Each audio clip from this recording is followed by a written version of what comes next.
He was in the living room, and I went to the kitchen to go get the phone. I called 911. Detectives tell us they do have new leads to a man who may have gotten into a fight with John over money. Lisa, hurry up and call me back, man. I got somebody here waiting for this money. And I'm like, man, what happened in there? He said, I killed me. Minutes before John Riebe died from 7 gunshots, he called his ex-wife, asking her to pick up a check from A1 Heating. Hey, Lisa, come here and call me back yet. Call me back. An audio team at Toledo's Vault Studios reviewed Riebe's call. Everyone in the room agreed that a UO die can be heard in the background. In 2010, 3 linguistic experts told a court the voice was that of a black man. Eric Babos is a white man. The motion for a new trial, however, was denied. This was our attempt to use updated technology. When I got locked up in Lucas County,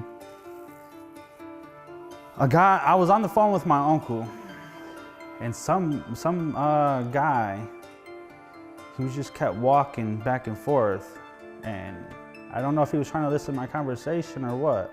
We are not using that man's name for his safety. He was like, your dad did not do it. He was like, I was there. I was at the crime scene. He recently repeated that story in a jailhouse call to us. Yeah, sat in the vehicle. I heard gunshots from the car. And my stomach dropped, and JR exited the residence fast and ran to the car, and we drove off. And I was like, man, what happened in here? And he was like, man, I don't know, man. I got trigger happy. He was playing with my money, and I shot him. He said I killed him.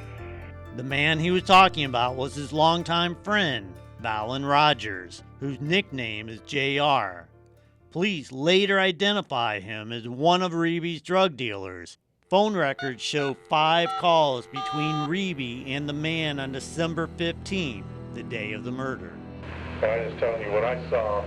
Saw a guy pull a gun out. He was big, probably 6'2". I bet he went at least 260. And John called him JR. On the night of the murder, John Claywitter and his friend Eric Babos told police about their interaction with JR at a party at Riebe's house 5 days before. I was sort of arguing with this guy when he came in the door anyways.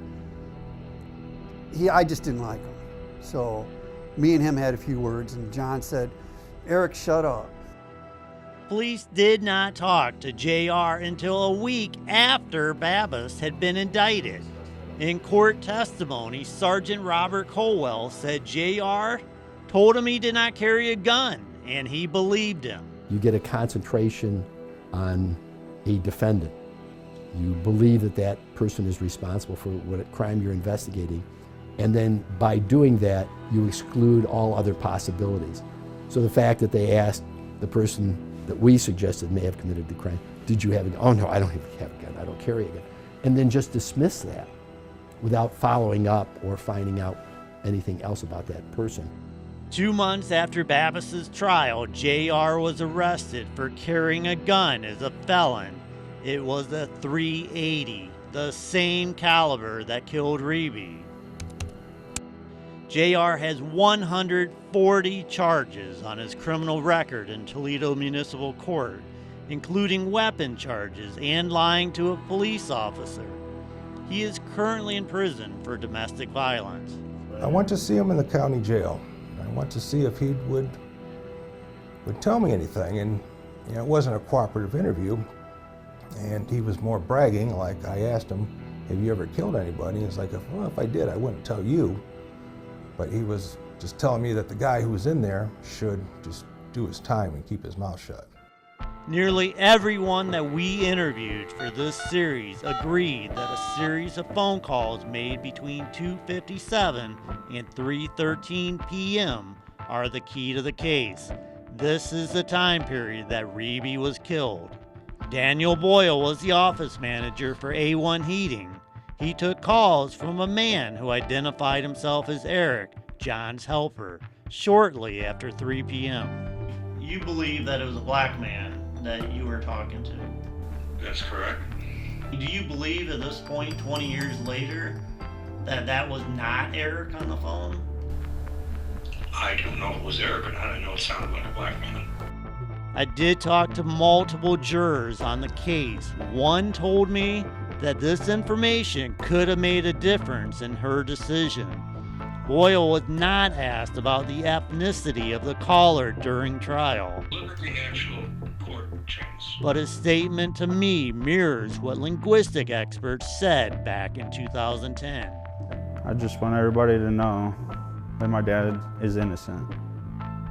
And I just want justice for the Babos family, the Riebe daughters. Even though I watched that documentary and the Riebe daughters said they would never, never, ever forgive the Babos family, well, I want justice for the Riebe family too. You know, just because they said that about my dad or whatever, I don't hold any grudges, but I want justice for your dad just like I want justice for my dad. That father is now a grandfather. He gets on the phone, when you coming to see me, Grandpa? What do you say? Oh, I'm far, far away. I'll be there soon. After learning of some of the things we found, I can tell you that the Ohio Innocence Project is once again involved in this case. But let me be clear, John Riebe's daughters, Jamie and Nicole, have zero doubt that Eric Babos killed their father, and I shared many of my findings. Now, in a statement to me, the Lucas County Prosecutor's Office mentioned the multiple failed appeals by Babos, but a spokesman said he hopes Eric's attorneys will bring any new evidence or statements to them to evaluate. For 11 Investigates, this is Brian Duggar.